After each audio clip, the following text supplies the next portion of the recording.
Hello, hello, exciting day. We're gonna get our beautiful party started here. I realized that my iPad was totally out of juice and it's old, so when it gets out of juice, it's really hard to charge.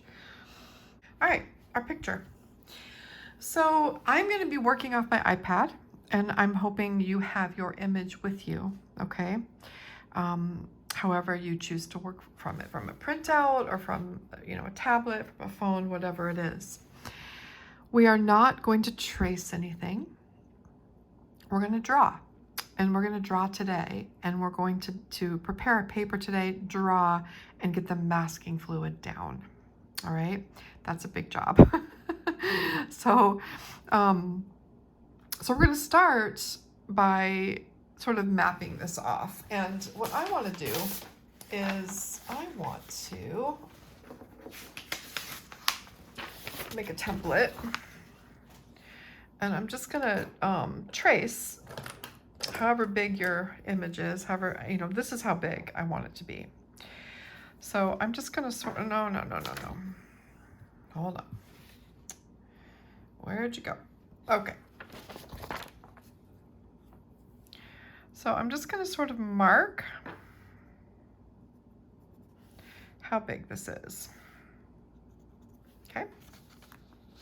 I'm gonna turn this off while we're not using it.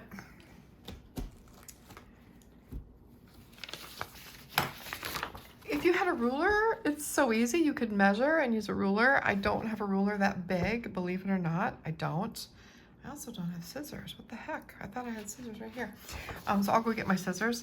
But you could also use a ruler to do this. We want the right proportions. So if, for instance, you printed it out and it's too big, right? I want to keep it about this size. And it is, see, this is a 9, I'm sorry, this is an 8 by 12. 8 by 10 block of paper. I also ordered the wrong paper. I'll talk about that in a minute.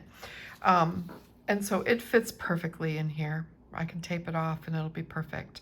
So as long as it fits your paper well and you have room to tape it off, I'm fine with it. Do not go bigger than 8 by 10 for this. This is more like 6 by 8. Like this is 8 inches wide. And that's about, well, it's not even. I mean, it's not that big, okay? We don't want to go too big because if we go too big, it becomes unruly and unwieldy, and we don't want to deal with that. So let me go get my scissors and I'll be right back. Actually, I thought of a better way. Here are my scissors, but really, I just want to tape this off in something that's about that size, all right? So here's my paper. I wanted to buy the Fluid 100 cold press in 9 by 12. Somehow, I got the Fluid 100 cold press in 8 by 10, 300 pound. So there's only 10 sheets in here. I really didn't want that. But it was too late to reorder, so I'm stuck with it and I'm gonna use it. And I don't even know, I'm assuming the side that they're presenting to you is the right side, but I don't even know that that's true. I've never used paper like this before. So it's very thick. The texture is not as nice as the 140 pound, but we're gonna deal with it, okay? So I am going to tape this down first to a board because I don't have a block. If you have a block, all your work is done out for you already, so you're good. But I just want to tape this down.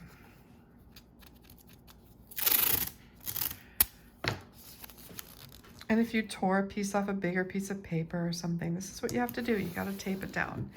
And we're going to put more tape, but right now I'm just securing it, okay? I want this to be really secure, so even if you're on a block, you're going to have to tape the size for your wash. I'm leaving about a 1/4 inch on the edge, all right? Because I'm going to be putting more tape on this baby in a minute. Okay, so these are things that are good to know. These preparatory steps make your work better, right? Instead of just throwing paint down on a piece of paper. These steps have made my work better when I take the time to prepare properly, right? Okay, so watch this so I don't have to cut. These are the corners. I'm going to poke a hole in my paper.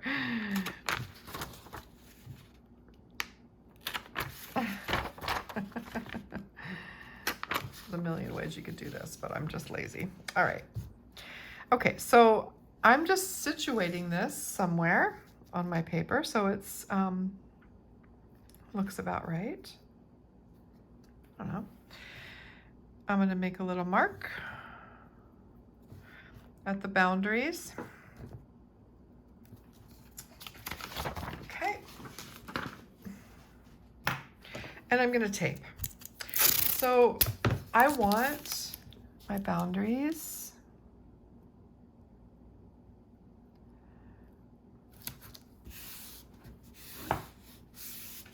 to be the size of that image. It could be a little smaller, it could be a little bigger, but the proportions have to be correct, okay?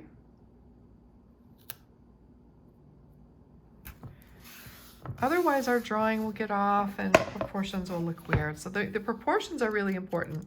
The size, I mean, if you were really brave and or you were a really good painter, you could go really big. You could go really small. I think this is a good size. And I am going to measure it, by the way. I am. So I'm just putting tape, and this is low tack masking tape. Really easy to find at any hardware store, okay? I just get mine at Jackson's because it's so inexpensive, and I just throw it onto other orders like when I'm ordering my sketchbooks. Because, I don't know about your hardware store, but at ours it's like $5, and at Jackson's it's like $1 something. That's not measuring. So now I'm gonna measure. Hold on. I like the size of it on my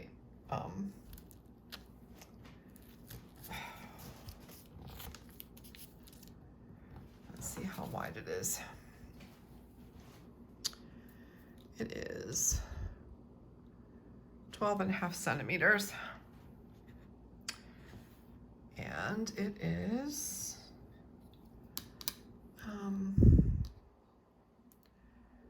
about 15,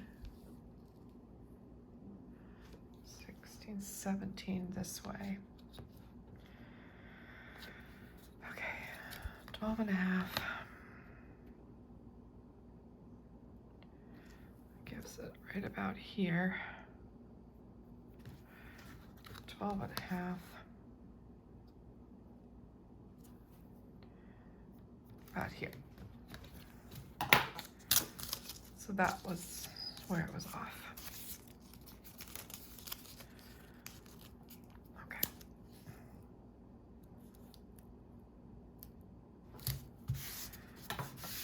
So now I have this nice taped off area. I can be free with my wash, right? It's great. Really secure. Okay. And a lot of times these boards are kind of slick and tape doesn't stick well to them, but this is my rough side and it seems to work pretty well. Okay, so now I have this. So I only have centimeters, you guys, so you'll just have to figure it out. But this is 12.5 centimeters by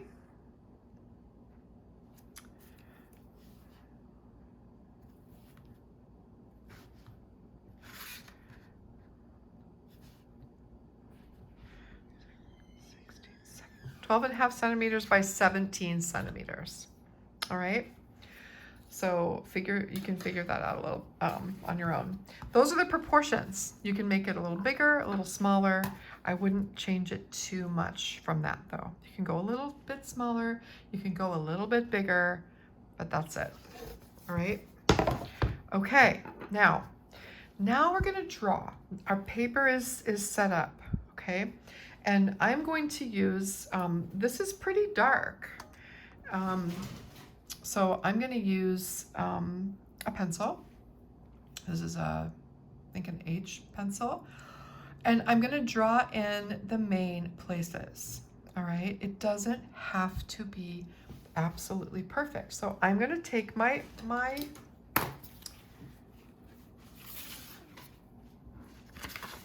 ruler and I'm going to measure. So I want to know how much room I need here. So from the top, sort of the tippy top of this area to the bottom, we've got 4.5 centimeters, give or take. And then this part is only about 1 centimeter between the blue and the brown. All right, the rest of it we're gonna eyeball. All right, so it's not even, let's see here, it's 4.5. So if I take my ruler and put it on my paper, give myself a little mark, okay? And then I'm really just gonna kind of take my pencil and make a nice little bumpy edge. We're not trying to be exact here, okay? We can't, because this is an expert thing. We are not masters like this artist. But we're gonna do our best to make something that's similar. All right. So then about 1.5 centimeters down. I think it was even just 1 centimeter, wasn't it? Yeah, 1 centimeter down. So 1 centimeter down. So about here, we've got the misty parts. Okay, and we can just draw. In fact, we can use our ruler to just draw a line to remind us where the misty part is. Okay, and then we've got 3 trees. So we can eyeball it, all right, or we can measure. So I'm measuring from the side of the image to the edge of the first tree, and that is 3.5 centimeters. So 3.5 centimeters is about here. That's the side of the first tree. All right, and I'm just gonna take my pencil and sort of draw it down, and it comes down right below that sandy bit, and it's about this big. And it's gonna come up this way. All right, and then between this tree and the next tree, there are, at the base, there are 4 centimeters. So I can go like that. The next tree starts about here. Okay, just a little bit under that misty part, and I can just bring this up. It's fairly straight. You can sort of eyeball how fat that trunk is. Okay, and then between this one and the next one, we've got 1 centimeter. So you just go 1 centimeter, make a little mark. And that's really the easiest way to get yourself started with this drawing. This one's a little bit thinner, kind of comes up this way, and then it's gonna head up straight, okay? Now, there are also some water elements, and the watermelons have reflections. So they're about this far. I'd cut off part of this, but anyways, okay, I'm gonna move this tape. You guys, it's just a little bit lower. Let me just measure this again, hold on. From the bottom of here to the bottom of the image, it is 3.5 centimeters. And just make sure that I was correct here.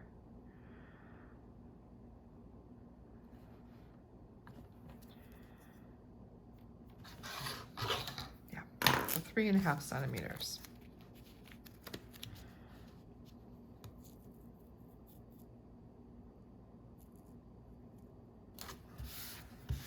From the bottom of edge here to the bottom down here.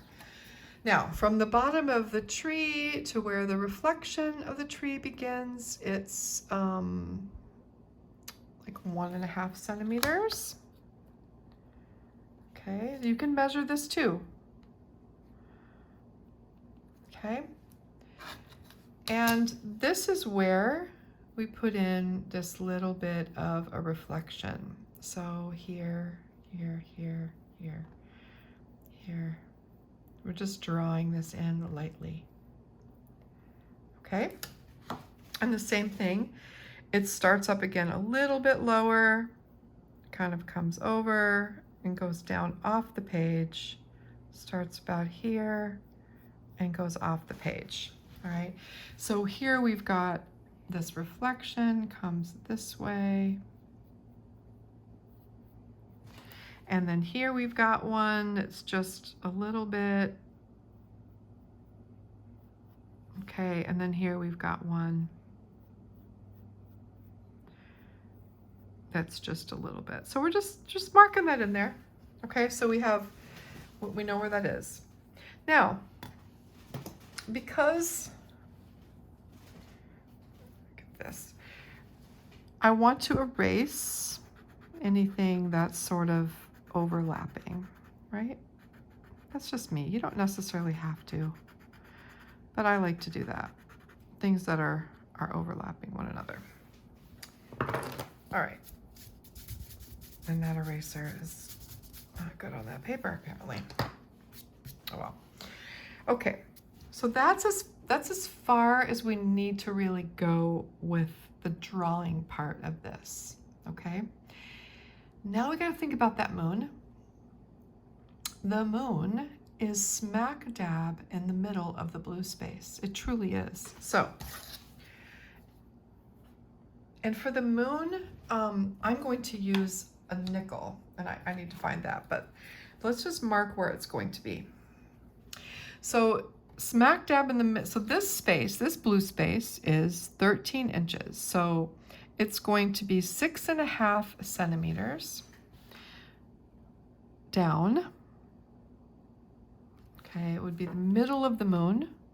I'm just going to put a teeny tiny little mark there. All right, and then this is 12.5, so 6.25 centimeters. So it's going to be about here. That's the center of the moon. Okay, let me get my good eraser. Hold on.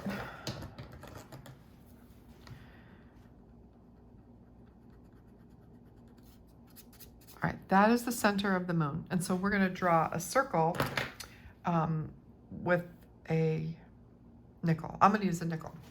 And I will be right back with that. Actually, you know,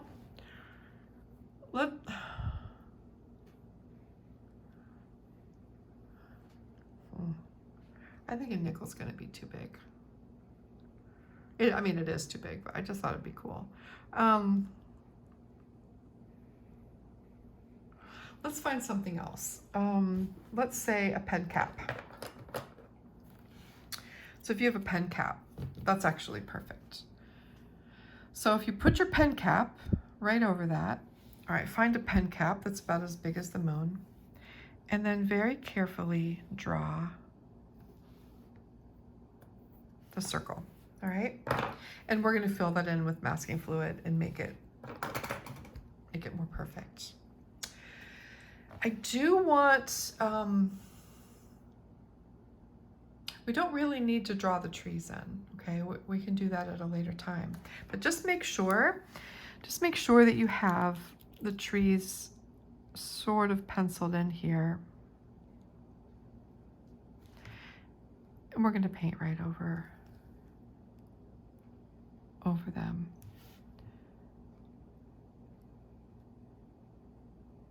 But we want them to be there, okay? All right. So our drawing's done. Now it is the task of masking. And this is where we're gonna have a little lesson first. So here's my PBO drawing gum. Never shake it, keep the lid on. I'm gonna be using it for a long time, so I'm gonna pour a little bit into a shot glass before I begin. Have your tool. If you're going to use a metal nib, have that.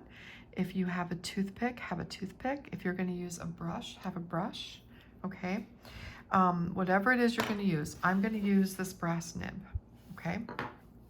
Do not shake this ever. You can rock it gently, all right, to mix it. Let's just do the moon really quickly and get that part out of the way. All right, so I'm going to move my paper so it's convenient for me. I might be able to get away with no shot glass. So you're going to dip whatever instrument you're using into this. You want it to be nice and juicy. All right, I'm going to start in the middle of the moon, and I am going to draw it. Now, and you want it to be nice and fluid. It's going to take hours for that to dry. At least it will here, because it's humid. When I get to the outside, all right, I'm just kind of drawing this circle around and around and around, and I'm going to be careful at the very last part. All right, so my pencil line is a guide on how I need it to be. This moon is pretty perfect. Ours doesn't have to be perfect, okay? But it should be as good as you can make it. I'm gonna move this camera a little bit so I can lean in. I really have to lean in.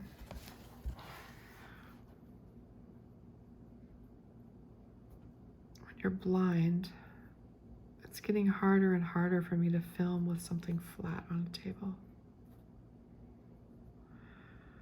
So I'm just sort of refining this and making sure that it's really saturated with the masking fluid. I do not want that blue paint to come through there.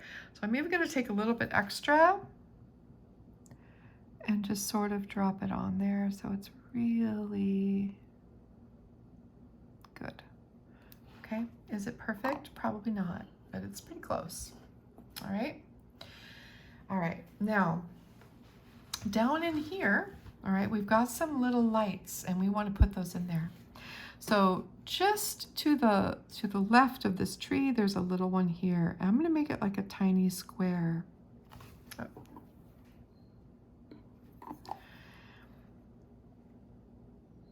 Just a little square. It's probably too big, but that's okay. And then right over here, I'm going to put one right about here, just a little mark, okay? Then over here to the left of this tree is another one. There's a tinier one right here. Okay, these tiny little flecks of light. And I want those to be there. All right, now, the other part we have to do is this lovely part around the base of the trees. And so I'm going to just draw with masking fluid, and I'm starting at the base of the tree and I'm making it kind of fluffy. So it's sort of not a straight line, it's sort of foamy.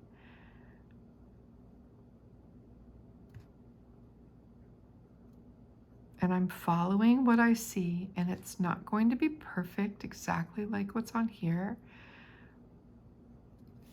Okay, but I'm just, see how these are like little sort of, it's foamy, it's not perfect.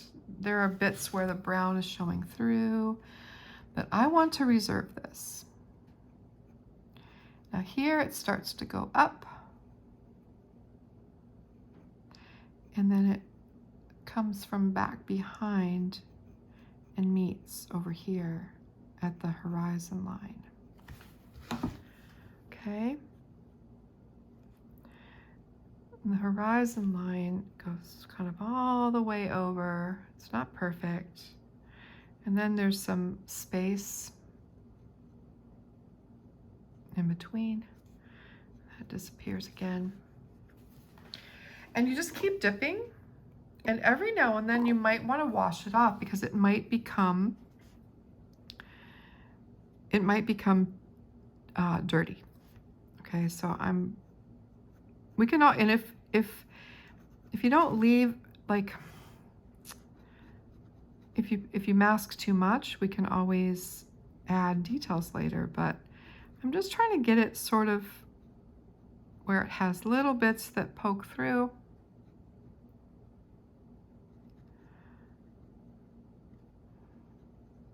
and little bits that don't. You see how it's not, I'm not doing straight lines, I'm kind of scribbling with it. And just follow what you see. And don't worry.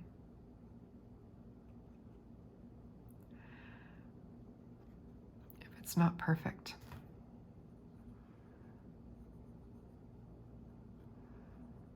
So when you're making a woodblock print, this is a very different process, right? We're trying to do this in watercolor. It's a very different process.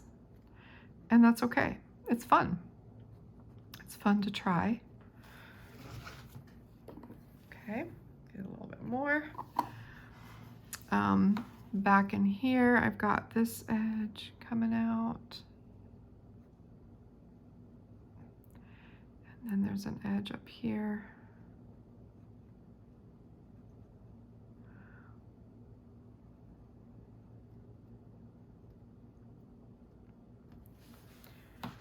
Okay, and then back in here, it's mostly dark, but there's a little bit of that fluffy edge at the top.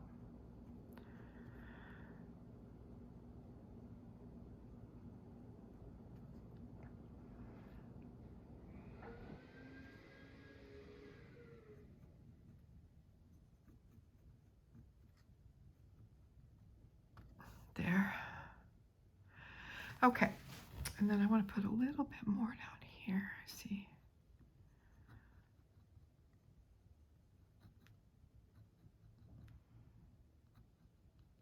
Okay, that's kind of fun, right? All right. So there's still more down in here, all right? So I'm going to rinse.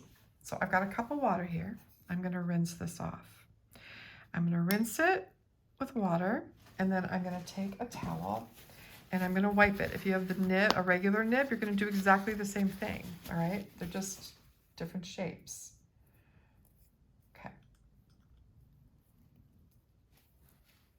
And the good thing about PBO is it ends up becoming sort of like rubber cement, so you can always peel it off. It's never going to get stuck to your nib forever. Okay, so now I'm going to work down here, and I'm going to do the same thing around our other bits. Notice how I keep putting my lid on here, right? Okay, so around here, there's a little bit of space, and it's got sort of this frothy edge, and I'm just going to make that frothy edge first, where I'm just scribbling with this. Again, this is a woodcut that we're trying to mimic, and so it's never going to be exactly the same, but we can get close. See how I'm just sort of making this little foamy edge. Is it moss? Don't really know what it is, but it's pretty, and I want to keep it foamy like that. I'm coming over here. All right, and then leave some spaces for it to be dark and just sort of fill it in that foamy way. Okay, and then when it comes down here to the edge, just sort of follow the textures that you see. And we can always go in later and add brown because it's darker, right? So we don't have to worry so much about the brown part. We just want to make sure we reserve enough light.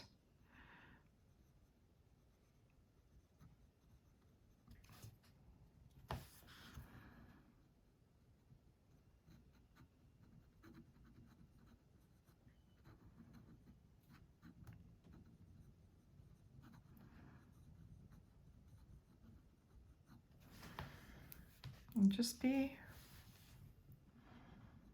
have fun. I don't have enough room here. I don't know why, but that's okay.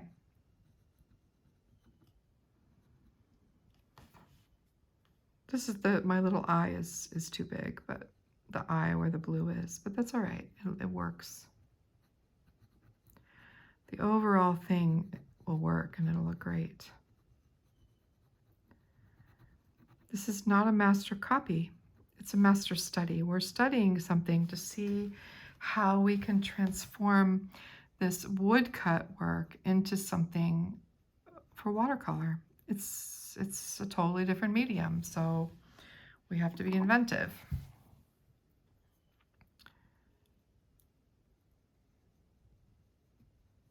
Down here, we got the same kind of thing happening. This is a lot of masking fluid, right? But this is the easiest way I know to make it happen.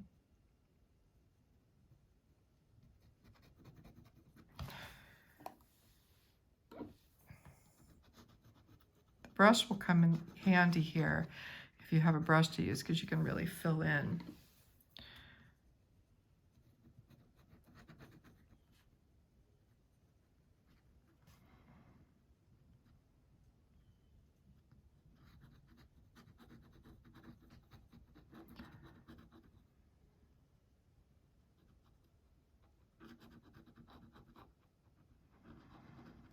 Okay, so all in here that's dark brown, right? That'll be fine.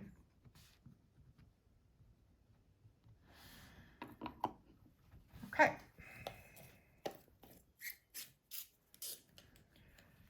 That's it for the masking fluid. Now, I am going to make a little bit lower. Okay.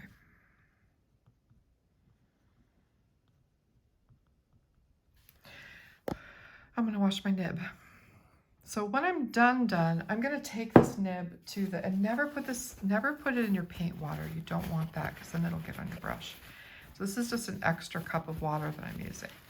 All right, and I'm going to go to the sink and I'm going to scrub my nib or whatever it is that I'm using with soap and water and a brush, because I want to get out all of those pieces that are in there, and it is in there.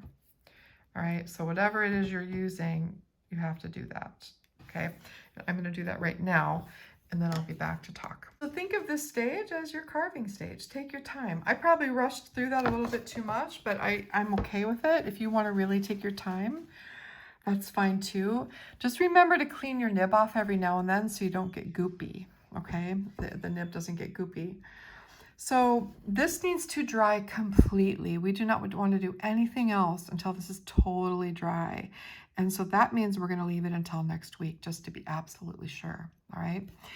The one thing that I know will happen, all right, because I've done this before, not this exactly, but I've done a moon like this before, is that when we put our beautiful glowing wash down, all right, which I'm going to show you in a minute for practice, and we remove the masking fluid when it's dry, our moon will not be perfect, okay? It won't be perfect.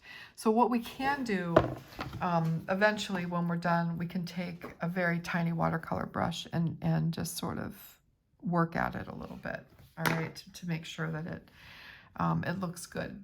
The moon is also not completely white in this. There's a little veil of blue, and we will also be doing that, okay? But not when we're doing the wash. So for this part, we are done for this week. I want you to put this in a safe place so it doesn't get dusty. All right, so put it in a drawer, in a cupboard or something like that. You don't want hair to get on this because it'll stick to the masking fluid and then it'll be a mess. So that's done. So what I want to show you now is I want to show you how to make a wash. All right, so I'm going to get out another piece of this paper.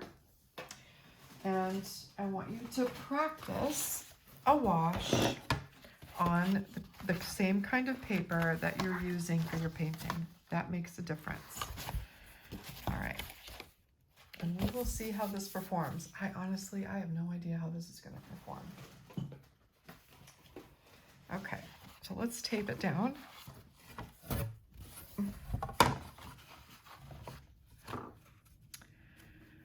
I'll tape it down and come back. Okay, so if you are not familiar with making washes, you're going to need to practice this on practice paper too, because it takes a little time. One of the things that is super important to remember is that your brush has to hold fluid. If you use a synthetic brush that doesn't soak up a lot of paint, you're not going to get enough wetness on your brush to make a decent wash, all right? So whatever it is, just make sure that it holds a lot of fluid, all right? I think I'm going to use Let's see.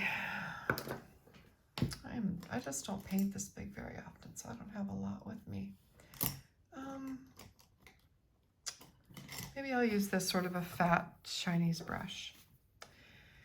If you have a squirrel mop in a larger size, that would be really good. Squirrel holds a lot, you know, something like this. This is not squirrel, it's synthetic, and I'm not crazy about it. But that would be good. Anything that holds water. So the other thing that is really important is that you have enough paint from the get-go, okay? So I have here Winsor Blue. I thought I did. Maybe I don't. I thought I had a tube of it. Oh. Well, I'll be right back because this is important. Okay, so this is Winsor Blue Red Shade. I don't have any anthraquinone blue or indanthrone blue, so I'm going to use this, and I'm going to show you.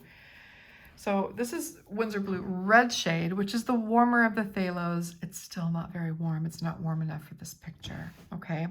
But I'm going to put it into a dish, all right? Because I want to have enough, I want to have enough. And I'm going to add water. Okay.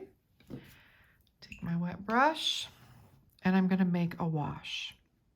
All right, this is a nice big pool of wash. So if you test it, okay, you want to make sure it's the right tone. So take note of what it takes. So this is not the right tone. It's way too cool. So I'm going to take opposite of blue is orange. So to mute it out and bring it a little bit warmer, I'm going to take a tiny touch of transparent orange. This is transparent orange. And I'm going to mix it in to my blue. I'm going to need a little bit more.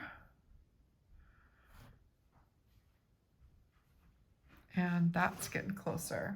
All right, it's still not as good as it would be if it was anthraquinone blue, but it's better. So let me just see how that looks. That's better. Still too cool. All right, it's still too cool. So what I'm going to do is I'm going to add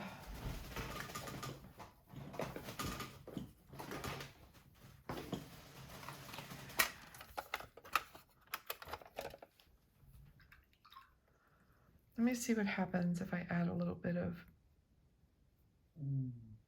excuse me, my tummy is, it's actually closer when it was phthalo. Let me just add a little bit of, this is Gwen Rose, just a tiny bit. That's better. That's better. I'm going to add a little bit more of the phthalo. Okay, so find a blue that you're happy with. I mean, this is very close to ultramarine blue, but I'm afraid that ultramarine is just, it's going to be too granulating. So if you don't have indanthrone, all right? So that's going to be my blue. All right, I'll work on it more this week, but find a blue that you're happy with. All right. So I have my paper on a board or in a block. I have it at an angle. I have it sitting in my hand. It's at an angle, so gravity will help it run down the page, okay? And we've got all of our stuff masked off. It's all dry. We're ready to go.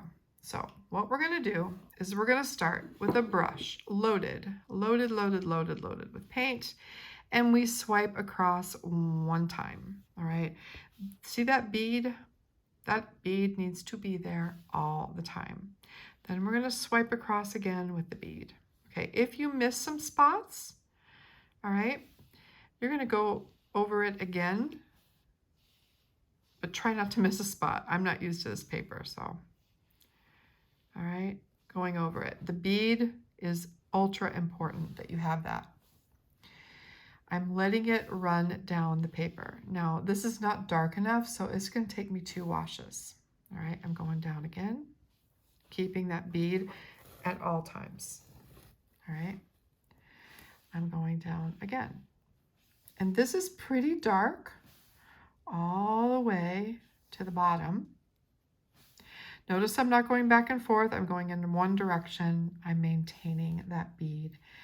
And when I get down to the point where I want it to lighten up a little bit, boy, this paper is yucky. Oh, wow, what are you going to do? When I get down to the point where I want it to lighten up, I'm going to rinse my brush, all right? And I'm going to go in with just pure water. Rinse my brush. I still have the bead, okay? Pure water. Pure water. And I'm going to take the pure water down a little bit, pick up a little more paint.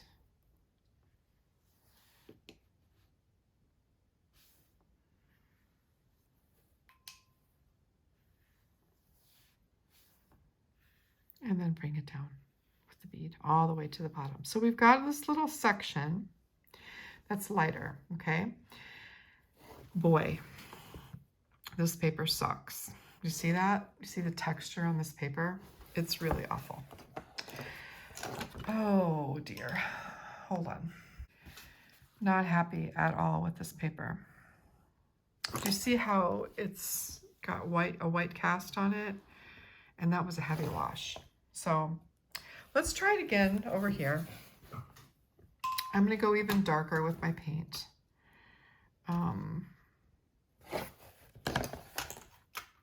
going to go even darker. Let me see here. I'm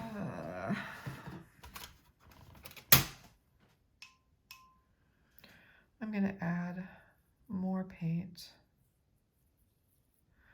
Try it this way.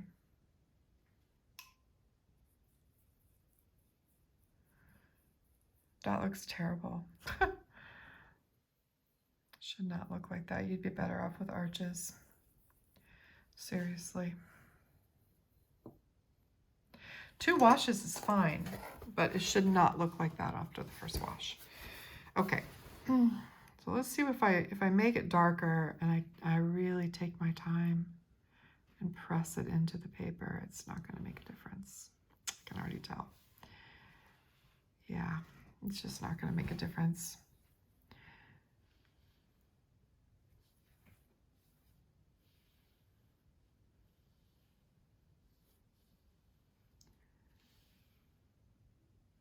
But the main thing is you're letting gravity pull the bead down. You're continuing.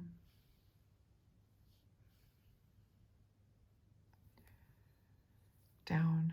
Let's just take the bead all the way down. Like say this is where that other one starts is the bottom of the paper. This is very bad paper, you guys. I don't know if you can see that, but I'm gonna, well, mine's just gonna be the way it is. I've already started it, so that's too bad. So let me let this dry and see what happens. But what I want to do to make that, so let's say our mountain range is like here. I am just going to take my clean, damp brush, all right? And I am going to very carefully, right where the mountain range is going to be, right above it, and I'm just going to wipe my brush across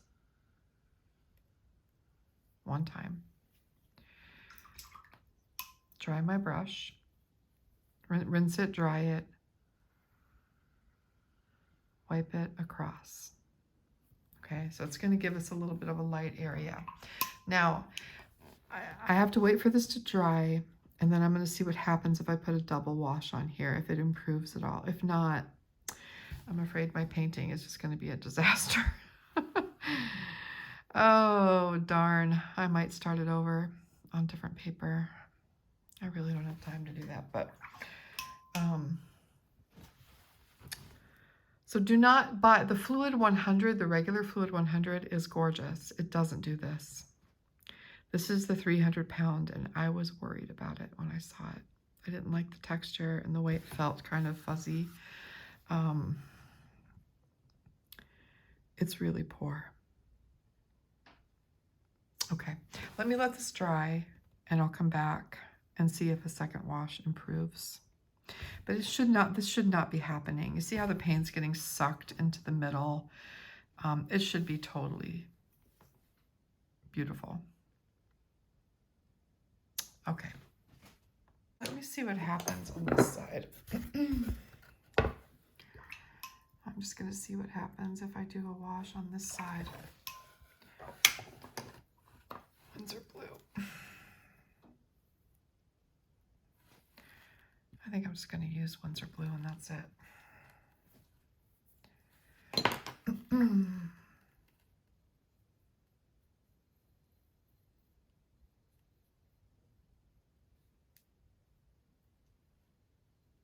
Okay, so let me just see what happens.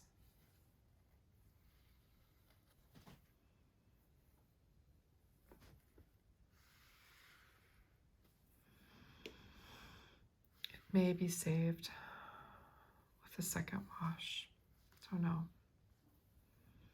See how that bead keeps forming, and that keeps you from getting streaks normally.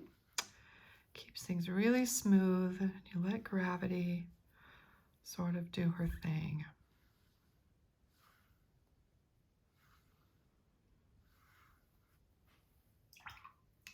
Rinsing my brush and continuing with the bead. This is a really strong color.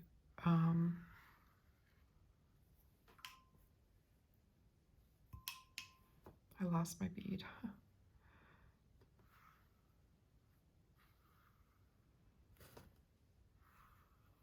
And then just picking up again down here.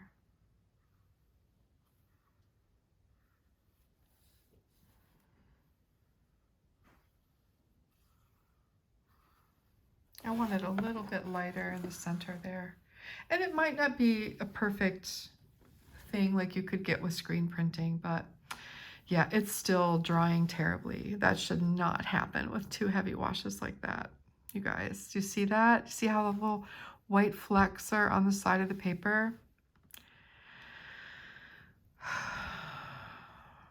That's unfortunate. Even, it's just really, that's too bad. Well, it's going to be that way. So just do not buy the Fluid 100 300 pound. Do not buy it. And if you did buy it for any reason, take it back.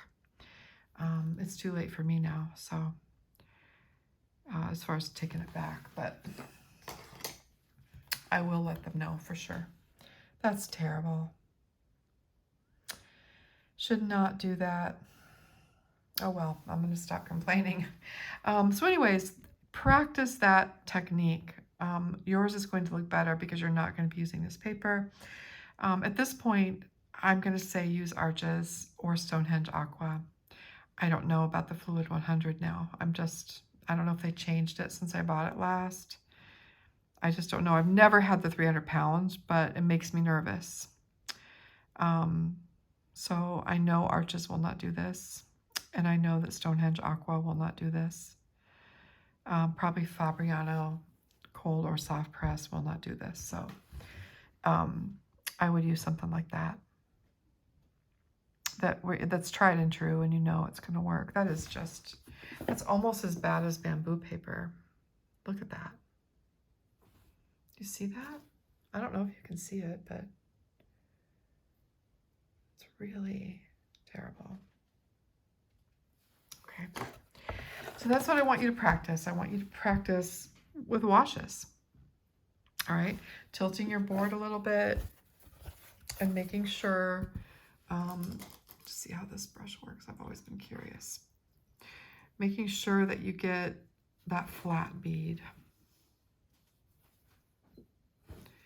going across one direction. If you can actually come back this direction as long as you're still getting that bead.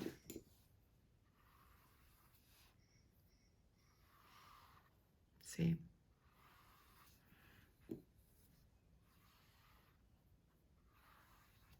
I wonder even if 3 washes. I doubt it. I mean, that's just gross.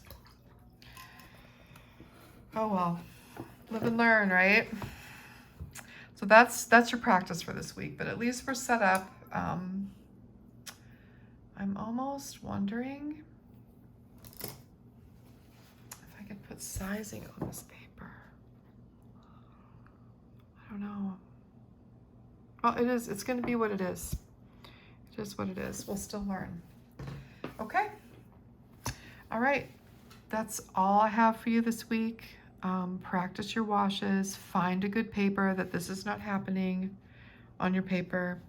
And find your perfect blue for this. Doesn't have to be just like the one in the picture, but it just has to be intense, okay?